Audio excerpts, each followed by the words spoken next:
When I was younger, I was about 14 years old, I went to a close-up competition, and one of the kids there could do this move where he just fire cards off, just one after another, really far. We're talking 7, 8, 9, 10 feet, just over and over, and I had no idea how to do this, and it was driving me nuts. That's called the long-distance spinner. Ever since I learned it, it's been one of my favorite flourishes, one of my favorite card stunts to do.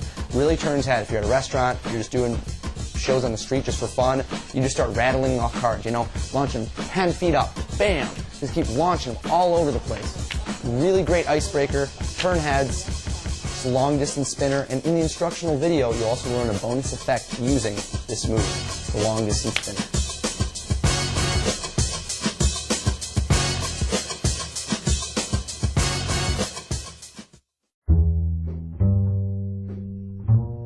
This is the instructional video for the long distance spinner. This is a great flourish, great card stunt to do. It might take some time. It takes practice. It took me quite a while to get this down. Don't get distressed. Keep practicing this. It takes time to build your thumb strength up and to really be able to take all the pressure that it takes on your thumb. I'd pick up a rubber thumb tip. If I were you, go ahead, grab one, make sure that it's rubber, that's critical, and practice this with a rubber thumb tip at first. It's going to gain strength in your thumb, and you're going to learn the proper mechanics. Once you have the mechanics, it's just practice. So you might watch this and then be like, I don't know how to do this, it's not working. Keep trying. Don't give up. This is a move that takes practice, takes work. I want to tell you that at first. Now for the grip. Start off with about 20 cards. Use less than half the deck if you can. Here's the grip. In your right hand, between your pinky and forefinger, you're going to hold the pack of cards just like this. Your middle finger and ring finger are going to bend the cards in so that they're concave. Now notice, this is a very strong grip. This is like a death grip on the cards. You should be able to shake the cards up and down. Look at this. Really shake them. They're not going to go anywhere. Okay? That's how strong the grip should be on these cards. It's critical to doing the long-distance spinner. So you're going to cave them in. Just like that. That's what it should look like in your hand. Now your thumb. This portion of your thumbnail, the outer right portion of your thumbnail, is going to do all the work. You're going to bend your thumb in and place it, push it hard, right against this corner of the card, the one nearest to your pinky, right there in the bottom left corner, so to speak. You're going to place it in there, and the move is a combination of snapping your fingers straight up, okay, getting the right amount of friction. What that's going to do is it's going to buckle the card. There's a millisecond that it's going to buckle the card, and then your finger's going to snap, so it's going to allow that buckle to snap into snapping the card out. It's a knack.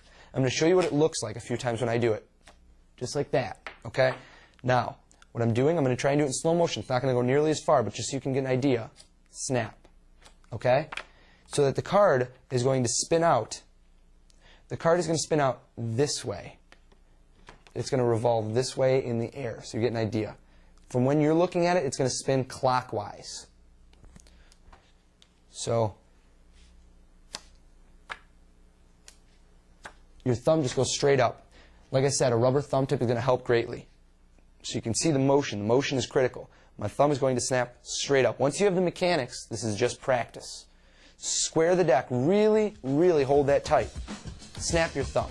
Okay? Snap it straight up. That's the long distance spinner. Give it the practice it needs, and you're going to have a truly good flourish. You're really going to use it everywhere.